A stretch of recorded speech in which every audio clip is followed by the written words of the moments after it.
देखिए 3 नंबर प्रश्न, एक प्रकाशक जो है वो 20 पुस्तकों के ऑर्डर पर 22 प्रतियां भेज देता है।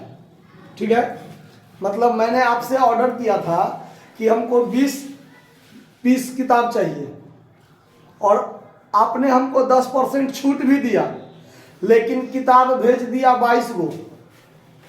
क्या को भेज दिया? 22 गो। मतलब 20 सेट हम आपसे मांगे थे, आपने 22 सेट किताब हमको भेज दिया, तो 2 पीस किताब तो ऐसे ज़्यादा मिल गया, हमको मिल गया ना। और 20 पीस का जब हम आपको दाम भेजे होंगे, पैसा भेजे होंगे, उस समय में आप हमको 10% छूट भी दिया।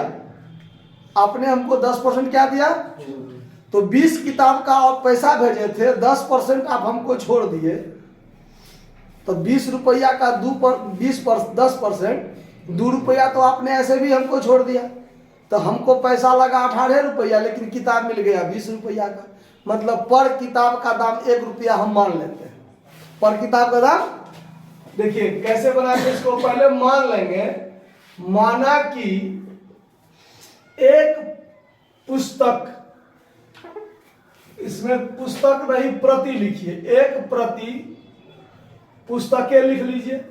एक प्रति पुस्तक का मूल्य 1 रुपया मान लिए, यानी एक सेट किताब का दाम 1 रुपया। हमने आपको 20 प्रति पुस्तक का ऑर्डर दिया था, तो 20 प्रति पुस्तक का मूल्य कितना रुपया हो जाएगा? 20 रुपया हो गया। छूट देखिए, छूट जो दिया था, छूट 10%, तो 20 रुपया का 10% वो हमको क्या किया होगा? छोड़ दिया होगा। तो 2 रुपया हमको क्या कर दिया होगा? छोड़ दिया होगा। नहीं समझ रहे बात? 2 रुपया हमको छोड़ दिया होगा। तो नगद भुगतान हम कितना किए? नगद भुगतान हम कितना किए? तो 20 रुपया में से 2 रुपया हटा दीजिए, हम उसको भुगतान कितना किए? वास्तव में 18 रुपया भुगतान किए। जबकि हमको कितना पुस्तक प्राप्त हुआ? अब देखिए, प्राप्त पुस्तकों की संख्या, प्राप्त पुस्तकों की संख्या हमको वो 22 प्रति भेज दिया। 22 प्रति पुस्तक हमको वो क्या कर दिया? भेज दिया। ठीक है, तो 22 प्रति पुस्तक का मूल्य, 22 प्रति पुस्तक का मूल्य 1 रुपया के दर से क्या रुपया हो गया? 22 रुपया। यानी हमको, अब देखिए, यानी यहां पर हम ये देख रहे हैं कि हमने भुगतान किया कितना?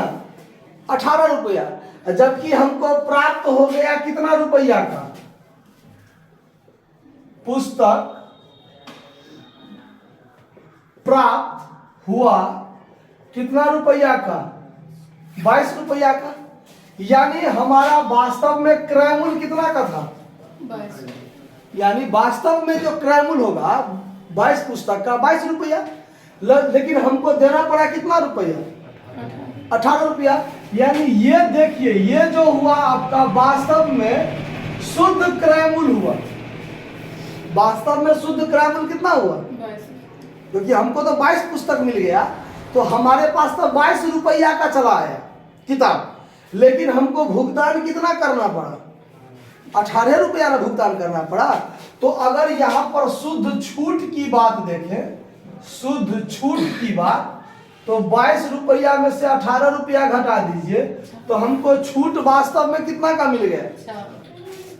समझ में रहा है? हमको पैसा लगा 18 पुस्तक का, लेकिन हमको मिल गया 22 पुस्तक। पर पुस्तक 1 रुपया दाम माने हमको भुगतान करना पड़ा 18 रुपया, और जबकि हमारे पास पुस्तक कितना का प्राप्त हो गया? 22 रुपया का।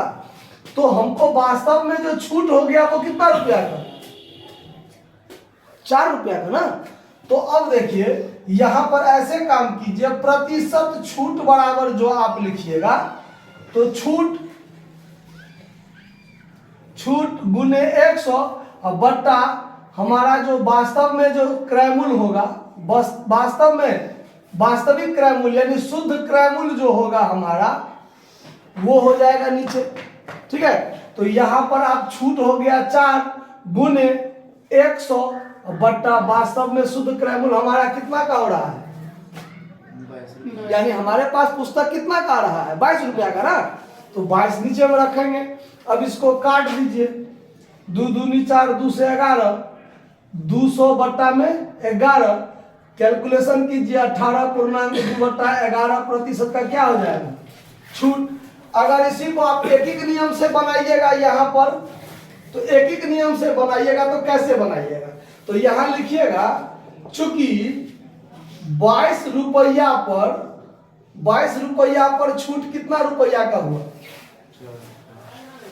हमारा शुद्ध क्रय मूल्य एक तरह से कितना रुपया का हो रहा है, यानी हमको प्राप्त कितना हुआ, 22 पुस्तक प्राप्त कितना हुआ, 22 पुस्तक, और हमको पेमेंट कितना देना पड़ा, 18 पुस्तक का, 18 रुपया का। तो 22 रुपया पर हमको कितना का छूट मिल गया, 4 रुपया का ना। तो चूंकि 22 रुपया पर छूट 4 रुपया, इसीलिए 1 रुपया पर छूट 4/22 रुपया, इसीलिए प्रतिशत में निकालना है। तो 100 पर कितना, तो 4/22 गुने कितना, 100। कैलकुलेशन कीजिएगा तो सेम चीज होगा कि नहीं होगा, 18.2/11% हो जाएगा।